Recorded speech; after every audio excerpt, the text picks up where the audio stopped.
interface, almost. But wouldn't it be good if we could just transfer it all into the virtual space and sort out people's macho exchanges in that space? Thank you, Michael, very much. Hey, we've got an ArtScience collaboration being demonstrated in a single presentation today, tonight. We have with us two people who are going to share the stage. We've got Lisa Roberts. Lisa is a visual artist and an interactive author, also known as a data choreographer. She dances, she draws, she animates primal forms that she says express microscopic, astronomic and human forces of change and transformation.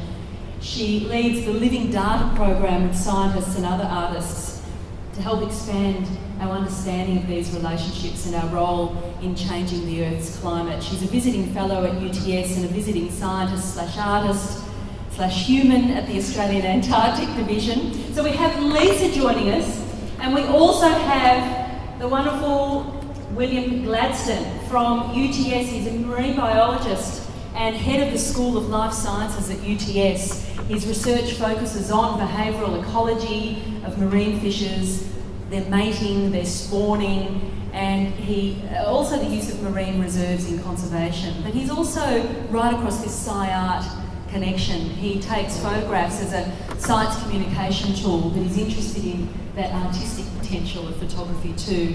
And he collaborates with artists like Lisa. So welcome.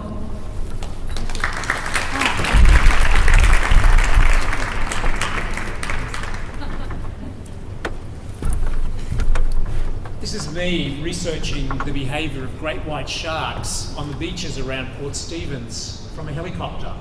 I'm really interested in questions like, why do juvenile sharks hang around in the surf zone?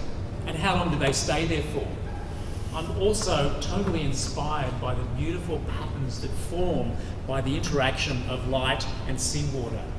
I'm also inspired by my data. I think the data that I collect as a scientist is beautiful. The shape of this graph here shows an amazing shift in our understanding about the behaviour of these sharks. We totally didn't expect their numbers to increase in that way. And I dance, draw and animate as my ways of understanding things and how they interact to form a whole environment. There are primal movements that form natural systems, circling, spiralling, crossing.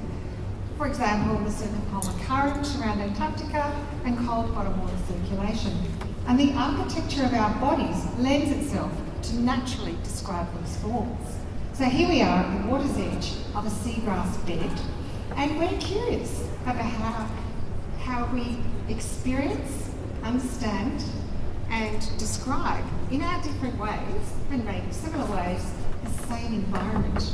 And Lisa and I are collaborating at the moment on a project about seagrass. We're exploring the art and science of seagrass, and we're going to produce artworks that represent our scientific understanding and our emotional responses to this critically important habitat. We're already doing it. We are.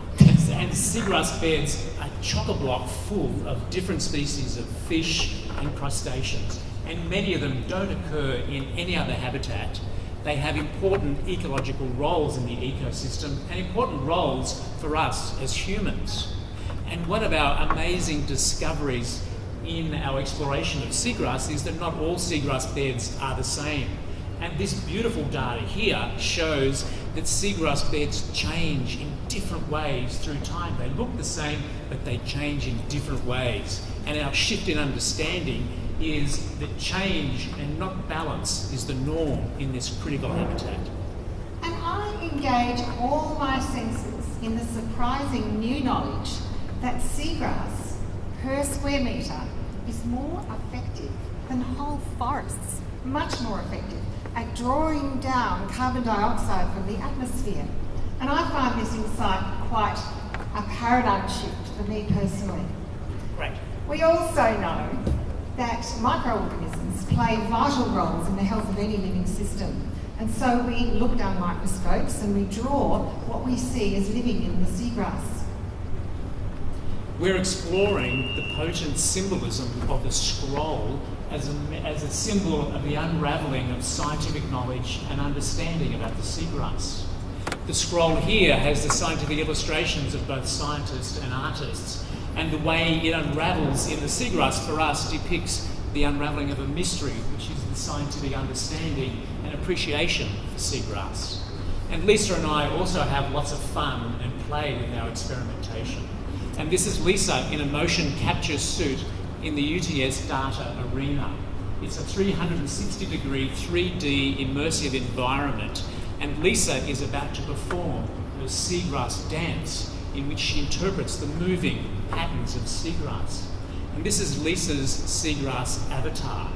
And as Lisa sways and dances in the data arena, her avatar also moves and circles in response to the virtual currents that bathe the seagrass beds. The interconnecting lines show our connections to seagrass. There's an urgent need for all of us to understand our dependence on a healthy natural world, and so we work with other scientists and artists to advance this vital knowledge. So, thank you. And neither art nor science can speak for itself when the ideas and concepts we're expressing are new to people. So we use clear language, words, images and gestures to engage people, immerse them in their own discovery of how the natural world works. And Lisa and I both are inspired by the creative essence that lies at the heart of both art and science. The research, the exploration, the experimentation, The animation. and the play and the communication. And we're inspired to produce works of art that change understanding and perceptions. Thank you. Thank you very much.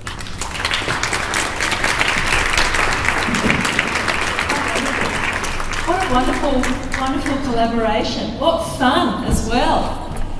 You're bringing to both of your work by collaborating together. Wisdom and fun. Please give it up for William Gladstone and Lisa Roberts once again. Thank you. I love seeing the dynamic of collaboration on stage as well. Interesting. Next up, we